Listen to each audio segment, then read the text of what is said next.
Oftentimes in the workplace, people of color have to deal with being undervalued. We often have to work twice as hard just to get half of the recognition of our peers.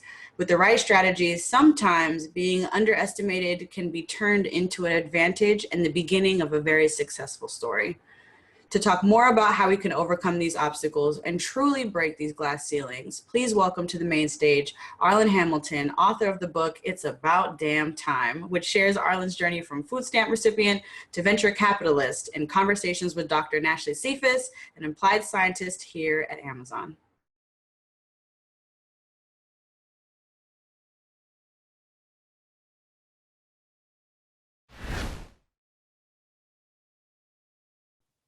Hello, everyone. Thank you so much for joining us today.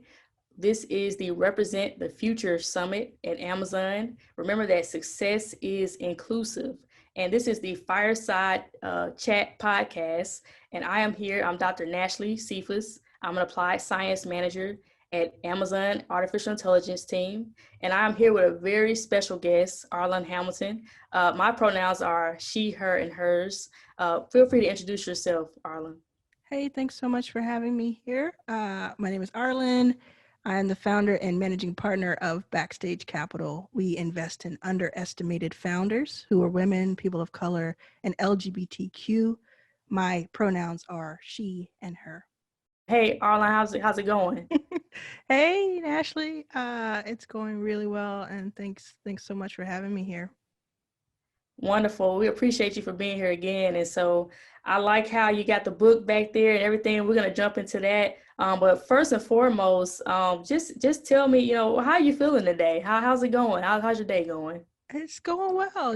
Every day it's a little bit busier than the last, but that's, to me, it's a good thing. I feel like I wake up every day and think about what work can I put in, what impact can I have, and what fun can I have. So I feel good.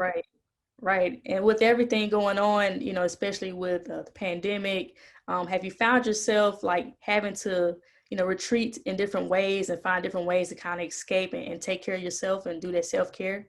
Yeah, absolutely. I mean, every month I feel like it's a new round of adapting. And at first March and April, we were just like, kind of like, what is going on? Everybody was trying to figure everything out. How long is this going to last? And somewhere along the way, probably August or so, we started to figure out, okay, this is going to be a while. We're going to have to like hunker down. And yeah, I found, it's funny because I think some of the things that worried me 6 months ago or 3 months ago, I have like the mind and the body is so interesting and able to adapt so quickly. I will say, this is an Amazon event. Amazon has been very helpful because I can go ahead and, if I want a video game or if I want some sort of exercise piece or something like that, or a book, I can go to Amazon. And so I do appreciate everybody who had something to do with making those moments brighter for us. Yeah, well, they definitely get a lot of my money. And so Yeah, that's right. I don't know who gets the most. Am I getting the most from them by working for them? They get more of mine. I don't know. That's But right. but yeah, we'll figure it out. But same here. I understand, we've had to adapt. I've gotten into so many different things, from reading more to gardening. I mean, it's just been a whole different type of life. Yeah, I mean, you were talking about reading and gardening, but also changing the game in Mississippi. Also change, like becoming, like making history and breaking ground.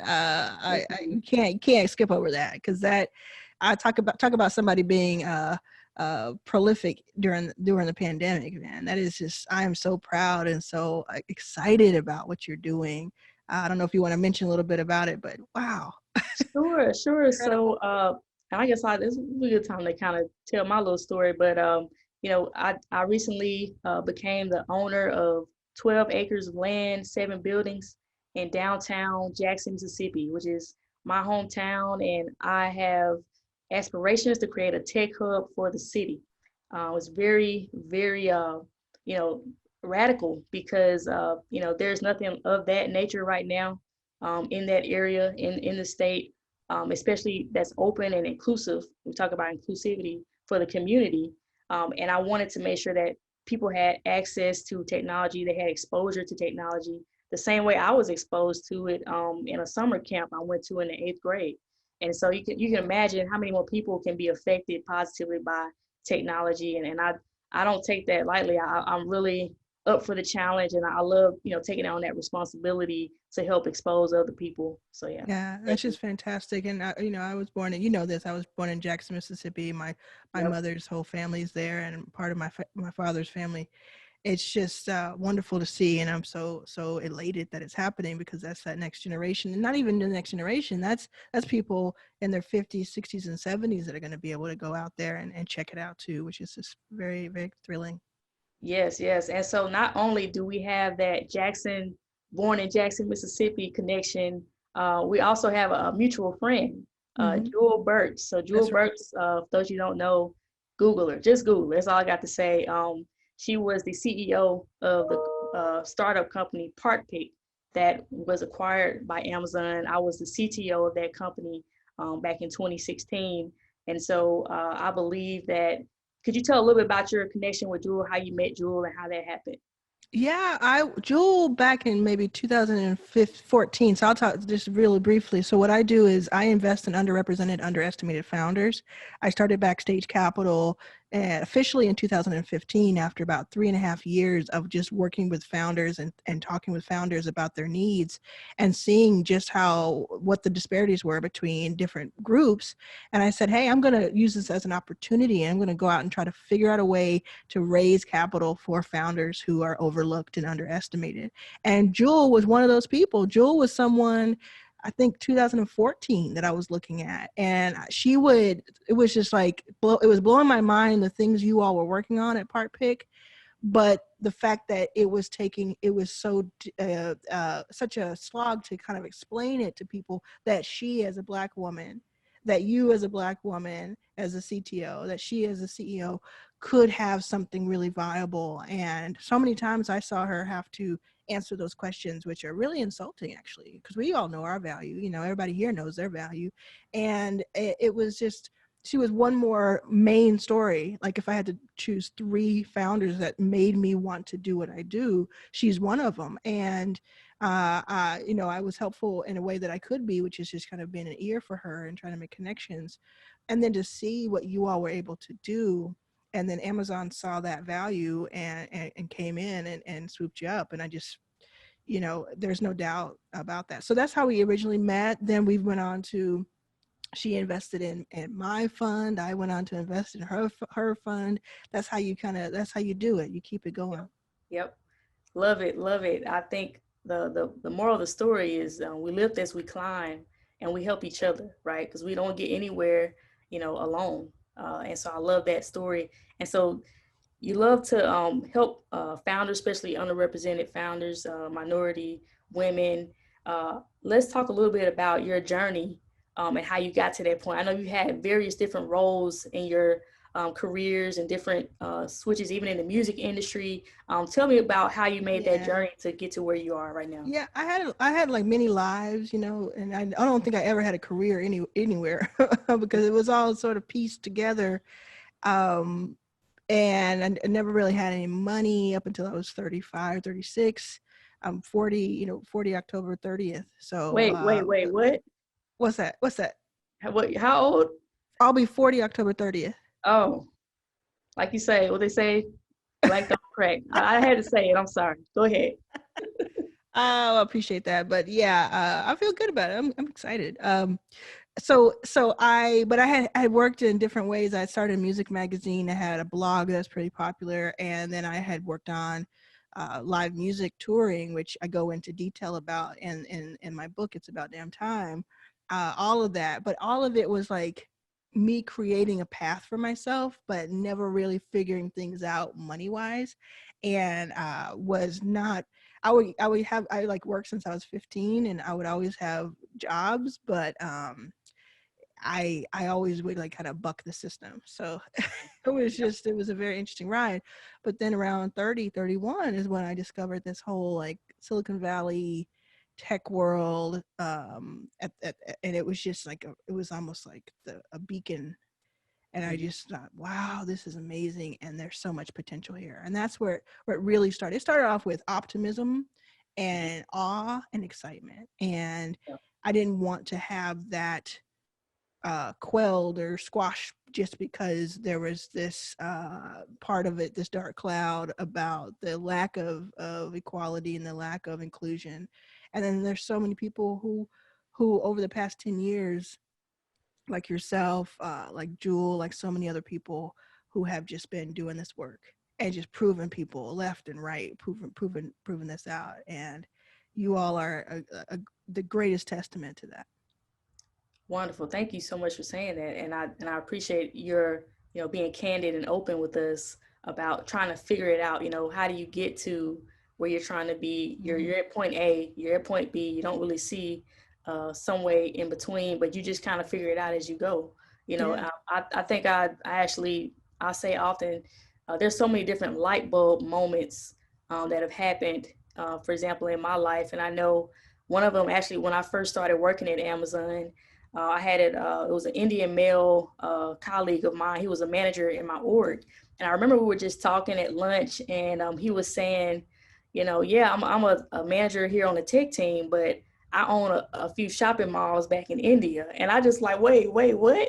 Like, hold up. We're always been taught, okay, you go to school, you work hard, you get the job, and that's it, and you're good. That's what I was taught, but at that moment I had this light bulb. I was like, wait a minute, I've been doing this all wrong. I need to go get some shopping malls in India or something. I don't know what, I need to do something. And so, that just kind of opened my mind that, people are doing so many different things. You may not talk to them about it, but talk to us a little bit about, some of the light bulb moments that you had trying to get through that journey.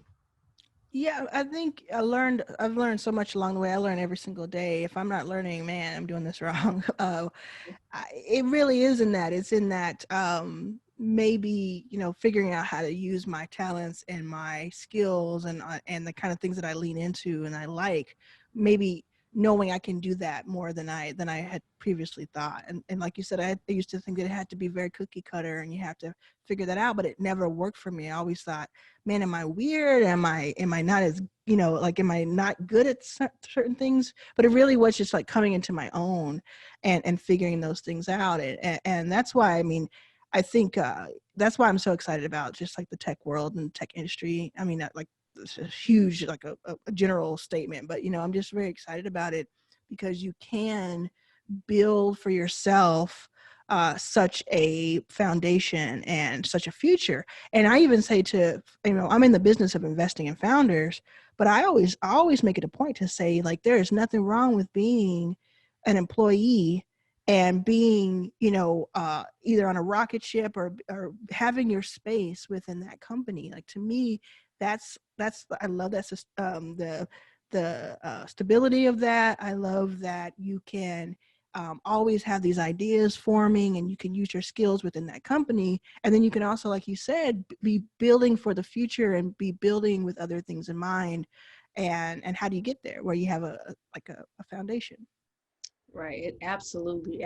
We recently, the company, we had a Black Employee Network had a startup week, which we have every year, and it was external this time. External people could attend, and it just showed how many Amazonians, have startup companies. They're doing things outside of their work, and they're killing it outside of work, and they're killing it inside, in a good way. And so I think, it's really it's just inspiring to hear people's stories and to hear your story and your book here. And so I know you wrap a lot of things into that, and it was very just well-rounded. I just love how you put it all together. Tell us, expound upon the name of the book. Now, I love this. I could just imagine somebody's mama saying it's about damn time, So tell me why you came to that name and what does that mean to you? Yeah, it actually started with a tweet 2 years ago. I would say, I said, just kind of passing, because I do talk a lot on social, and I said, they're calling it a diversity fund. I'm calling it, it's about damn time fund. Like, it's our due time. That's what I mean by that mainly. And I do want people to take their own take from it, their own, what it means to them. But I look at it in a couple of ways. One way is it's it's our time as Black women. It's our time as underrepresented people, as underestimated people. It's our time, et cetera, et cetera. LGBTQ, women in general, et cetera. But then I like to look at it as like individually. I think we're coming into our own. Like this is the year of if there is no other year for it, this is the year of figuring out what you're made of, and like how you can be independent, and how you can really stand for yourself, and what you believe and what you believe in. Mm-hmm. And it's our time to like start living the rest of our lives. That's what I mean by it. I love that. I love that. I mean, I feel like every day, you know, it's an opportunity to learn something new and to just, you know, achieve whatever it is you want to achieve, whatever your dreams are. You know, it doesn't have to be, like you say, the cookie cutter. Yeah. And you can, you know, do whatever whatever your heart desire. And so I love that. And I think, you know, you've worked with several entrepreneurs and companies and groups. And so could you maybe give like a one or two success stories that, you know, you can really see how your impact has really led to a whole new way for somebody? Yeah, and I don't like to take too much credit for them. You know what I mean? In a lot of cases, we were like, if it was either me or part of my team, we were there at an inflection point at a really important time. For some people, we were their first check, and that gave them that confidence to kind of just keep going. I think about a company called Haute Hijab, where they sell hijabs, you know, and I met them, and I think the same day, like in the same meeting, I said I'm in, and they kind of played it cool in the meeting, but then they were interviewed afterwards, and they were like, that just gave us they said that gave them the fuel to go around and just syndicate the rest of their round. Like it was just that confidence in them, and now they've done millions in revenue for products, you know, and it's just amazing. I think of Curl Mix. I met them when they were doing less than $10,000 per month and monthly revenue. They were mixing hair products out of their kitchen, and I advised them and put in money, and they too are some who have said, like, it's come from them that we really helped them at a really important time, and they were able to build out some infrastructure, even though it wasn't that much money. You know, it's $50,000 in the startup world. That's not a lot of money, but for me, I mean, that's a lot of money to me, you know, and for them, it was a lot of money because it gave them the things. They knew what to do with the rest of it, like how to do the rest of it. They've gone on themselves to do something like $6 or $7 million in revenue, maybe more than that. They've also like hired a lot of people. They've built their own factory, like they have their own space in a factory. There's all sorts of things there that's how we measure. And then, you know, we have 3 or 4 like renewable energy companies. And one of them is funny. Like we invested $25,000 in 2017 before they had raised $1 million. And they hadn't raised $1 million yet, but they were working on something that I just thought was like incredible. Like, you know, they had invented some product. I won't say too much about it, but they had invented something, and it was in like the space. It was in like telecom satellite space, and I was like, I didn't know much about it, but I knew that the founder was like off the chain. So we invested $25K.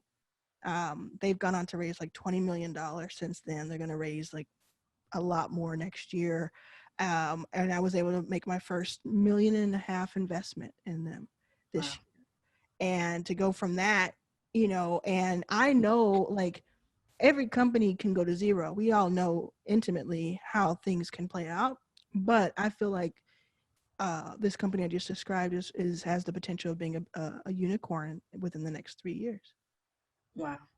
It's amazing. I think, you know, you talked about certain amounts of money and thinking that was a lot of money. I remember the first time at Park Peak when I was CTO working for that startup, which by the way, I think a lot of people, if you wanted to go into the startup world, you know, definitely don't be afraid to take that risk. Don't be afraid to take that jump.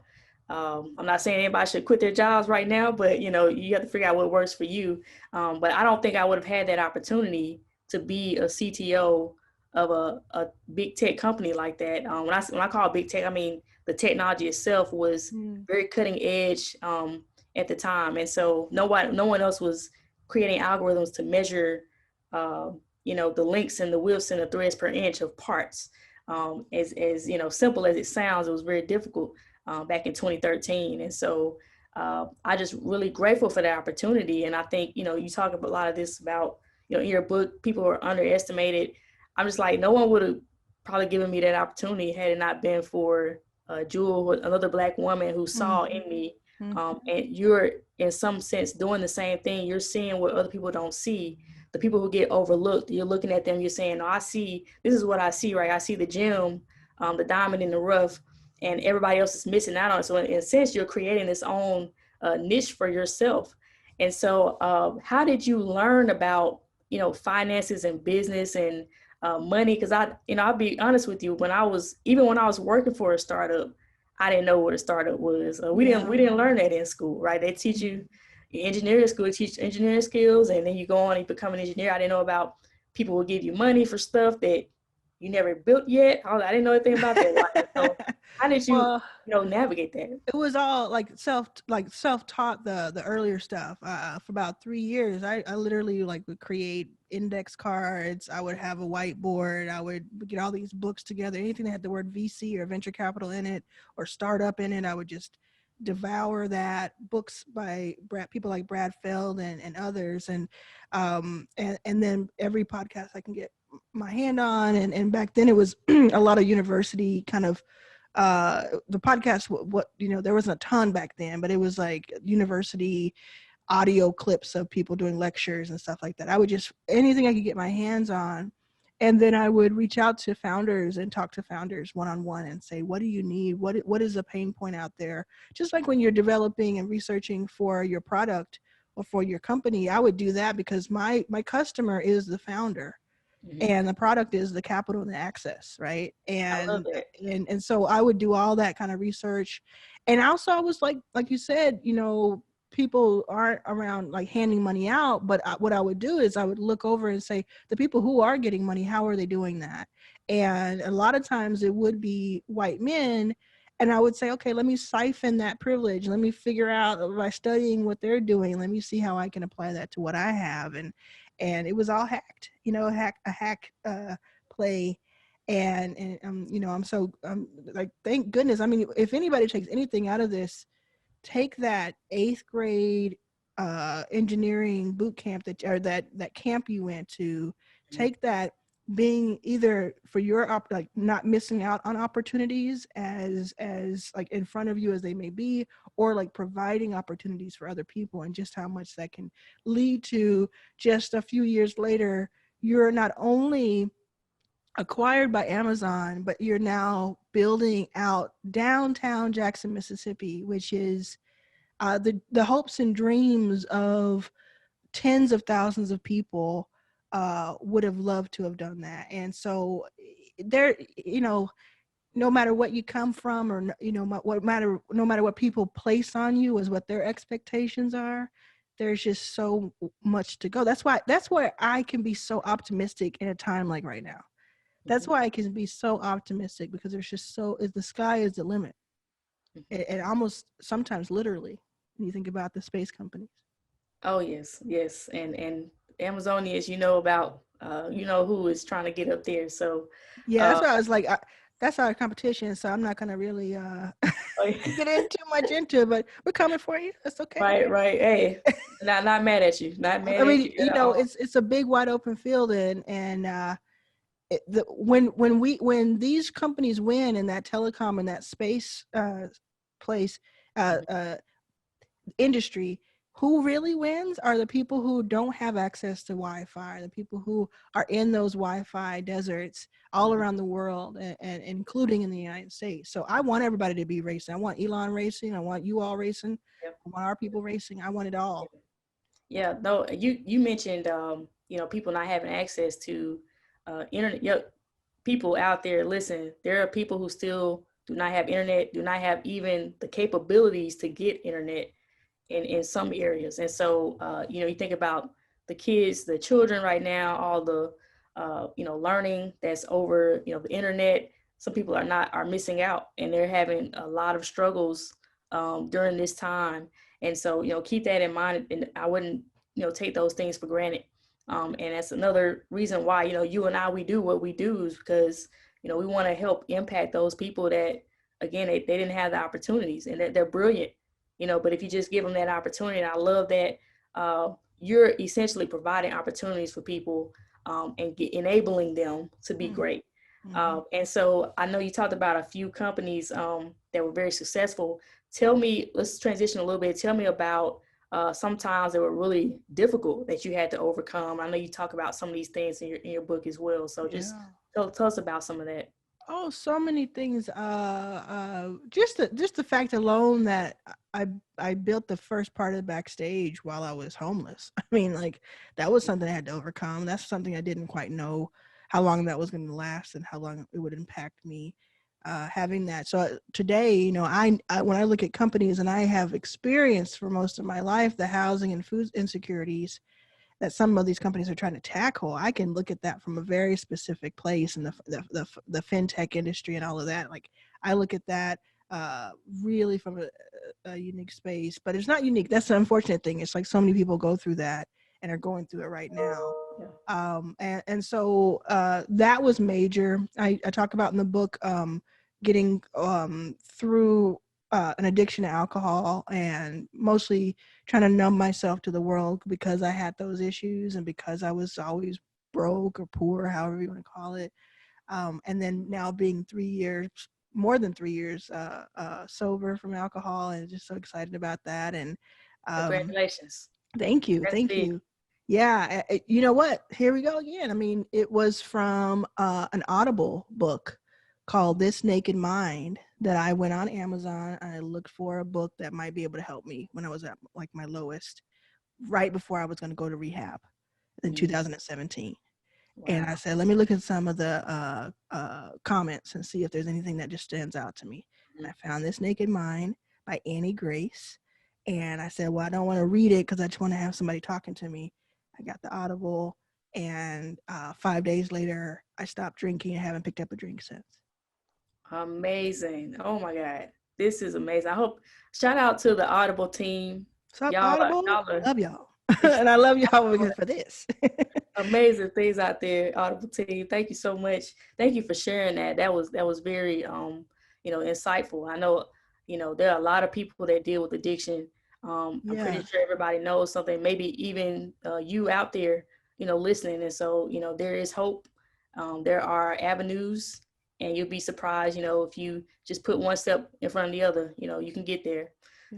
So wonderful. So I think we're going to transition a little bit into what is to come. So tell us about some of the things you have coming up. I know at one point there was a conference and all that. Of course, all the conferences were canceled due to COVID. So tell us a little about what's to come from you. Yeah, we had a 12-city tour plan for 2020. We're going to take Backstage on the road. We're going to make an investment in each of those cities. It was awesome. I had my ticket.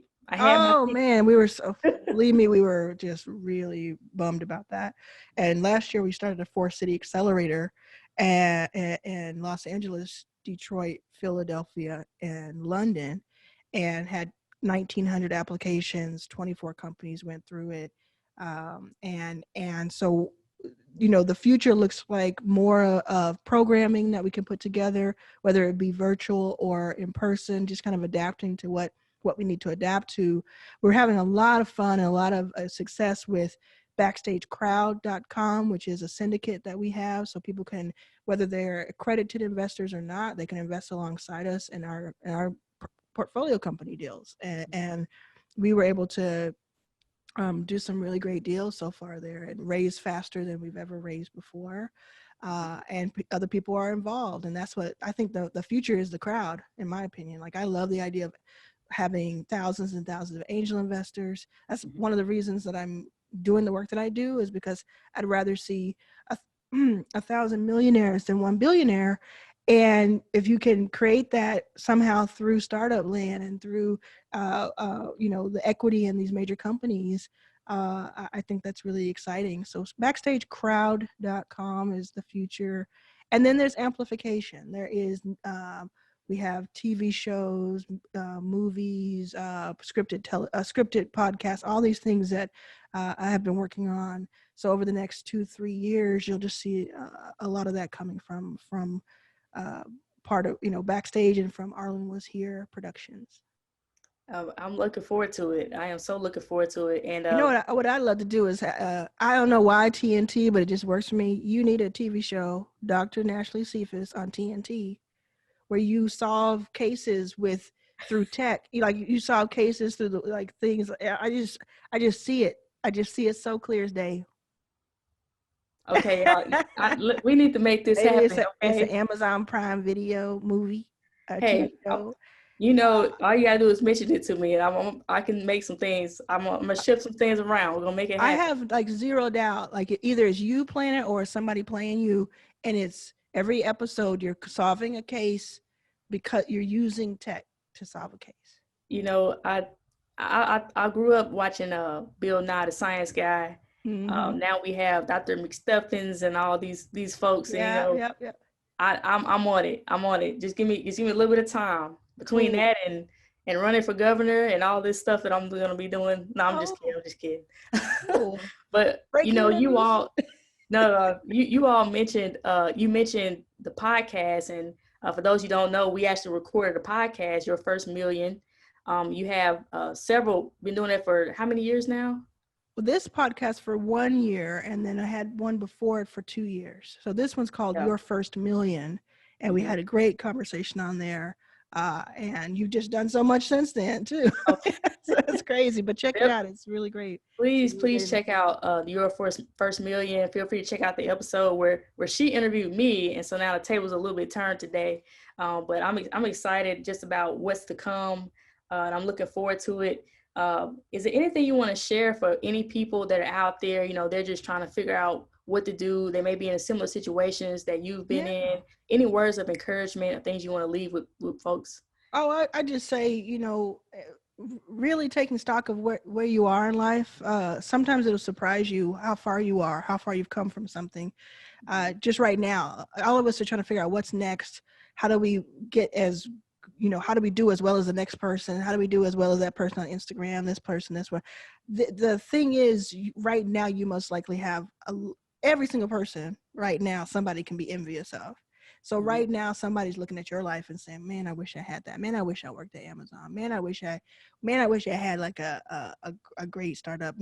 All of those things. And sometimes we just let it get away with that. Like we just let our imaginations get away with us that somebody else is doing so much better than us. But all of this is hard work. Even in this conversation we're having right now, when we talk about these highlights, man, think about the low lights. Like most of it is 99% of it is the rough and tumble of the work. And so you're already halfway there. You're doing it. You're doing a great job. I appreciate that. I think the same. I think very highly of you. Obviously, like the old folks say, don't be like me, be better. Right. And so imagine what better can be, what better can look like. Even though, like you say, you're only seeing the tip of the iceberg, but it takes a lot underneath that surface that took you to get up to that place. And so I think we're going to wrap up. I really enjoyed this conversation. I just have a few lightning round questions for you, little silly things here. So what is your favorite food? Oh, tamales. I grew up in Texas. I was born in Jackson, but I grew up in I love some tamales. Okay.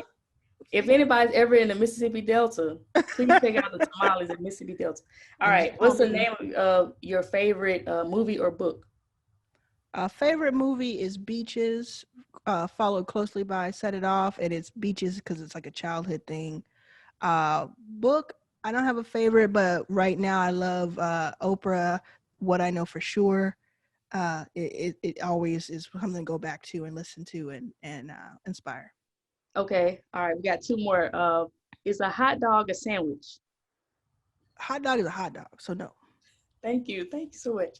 All right, last one. Favorite type of music or favorite song? Oh, I have all kinds of types of music. I guess pop is my favorite. I won't hate on that. It's hard. Janet Oh, That's it. Like, she was my first concert. She has influenced so much of my life, so much of my life. And I couldn't tell you my favorite song. I just love music so much. That's why I got into the music business and production for those years. But yeah, I love it. I think we just connected a little bit more on the tamales, on the music, on the Janet. Set it off. Okay, y'all, I'm done. All Set it right. off Thank you real so quick. much. Thank you so much for joining us. Arlen Hamilton, everybody. Thank you.